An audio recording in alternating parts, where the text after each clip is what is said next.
This is the Hidden Killers podcast with Tony Brueski. Featuring author, psychologist, and daily contributor, Shavaun Scott. Chad Daybell has been found guilty on every single count. Tammy Daybell, JJ, Tylee, insurance fraud, everything. They didn't buy any of the stories, any of the excuses that were being thrown out there by John Pryor. Joining me to discuss, Shavaun Scott, psychotherapist and author. We've obviously been covering this case for quite some time. Here we are, Judgment Day for Chad Daybell. Guilty sentencing coming up. What's your reaction? I was thrilled.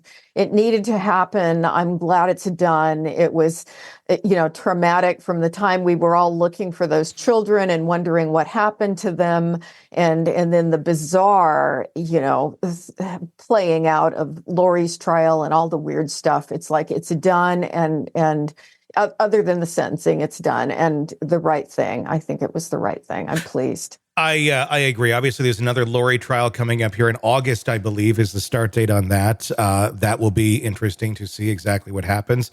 That's, I believe, for Charles Vallow's death and the attempted shooting of Brandon Boudreaux. We'll probably see new witnesses and new pieces of evidence coming up there. But with Chad, we saw a lot. We saw everything from his kids coming to the stand to an attorney that was very much in over his head, John Pryor, who... he did his job. He did as best as he could without having a whole lot to work with. I did find it interesting at the very end. He made a point that I thought no one else had ever made. And I do wonder if there's any sort of validity to it. And it just popped into his head at the last moment. Let's take a look at part of his closing arguments. Alex Cox murdered Tylee Ryan. Lori Vallow knew what was going on because her beloved little brother, or beloved big brother, could be tagged for the murder of Charles Vallow. And those two, there's that part. The next victim, husband number five, just get insurance. Don't worry about saying there's any kids or any beneficiaries or anything like that. Honey, just say it's me and you. And while all of this is going on, all of this is happening, Chad's really good friend, Alex Cox, really close friend, is Googling how to put a bullet through the windshield in the side of a black Dodge Dakota that Chad Daybell primarily drives. The target was not Tammy Daybell. It was not Tammy Daybell. You heard testimony about the insurance. The target was not Tammy Daybell. And he's pointing there at Chad Daybell, if you're listening to the audio of this. I don't know. I mean, seeing Lori's track record of going after her husbands, it's not that crazy, but they weren't married yet. And I don't know that there was even a life insurance policy on Chad at the time. I could be wrong. There might be. But it doesn't make me doubt that possibly down the road, Chad would have actually been done in as well.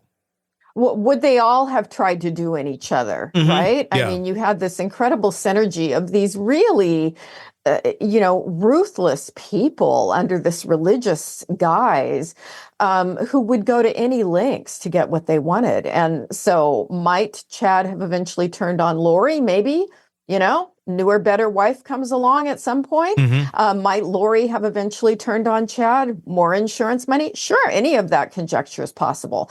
But I don't think that there was any doubt in this trial that Chad was really an incredibly important part of the strings that were being pulled that resulted in the deaths. Yeah, without a doubt. Let me ask you this. We're going into sentencing now. It didn't take them that long to reach this verdict. It actually, I didn't win the office pool that we have of like how many hours. I said 2 hours. I'm like, this is going to be quick. I think at the end of the day, what was it, like 8 hours or so? It was somewhere around there because it got into mid-afternoon of the second day.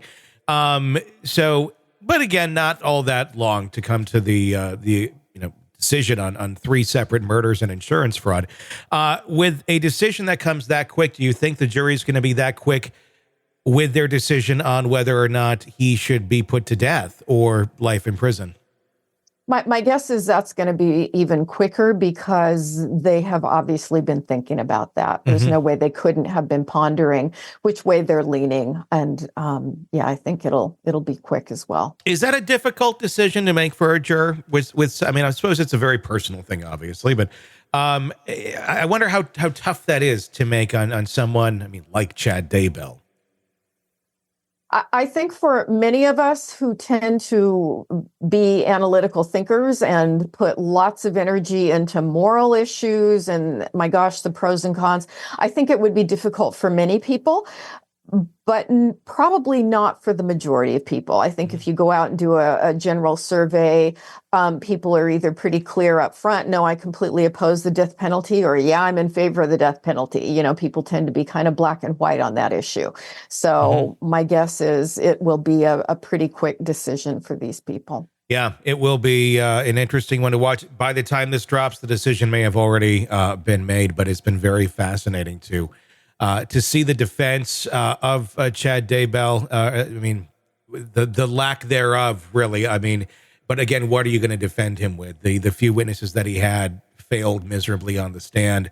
I feel bad for the kids. In no way do I feel bad like, oh, I hope they keep Chad around because you're a dad. Like, the further they can get away from that man, and if he can get off the earth, I think is even better for them, because those are some kids that need some serious mental health help. That's my conjecture after seeing them on the stand.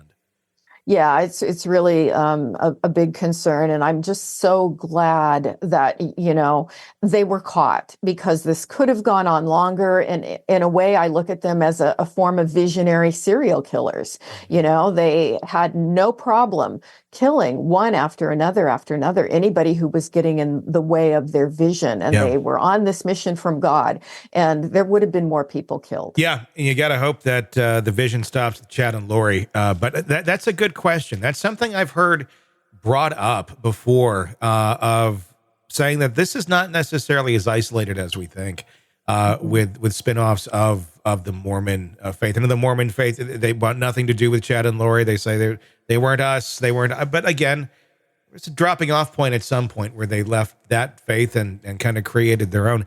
Do you think these are isolated people? Or are there a lot more little mini cults going on out there, similar to Chad and Lori? Maybe not murdering everybody yet. We certainly have evidence that when it comes to, you know, the child marriage and sexual abuse of young girls, that there's a lot of that going on, and it is spin-off of the Mormon faith. And so, yeah, I have concerns about how much flies under the radar. Yeah, it's going to be scary to see what we continue to uncover in other worlds. I don't think we're near the end of this type of fly off of that faith. All right, another one down. Lori's up next. All right, buckle up. Sick of the ads? We are too. Start listening with no commercials now and get access to all of our episodes in advance of everyone else. Become a True Crime Today Premium Plus subscriber on Apple Podcasts. Search True Crime Today Premium Plus on Apple Podcasts, or go to our podcast page and sign up now. True Crime Today Premium Plus. Sign up now.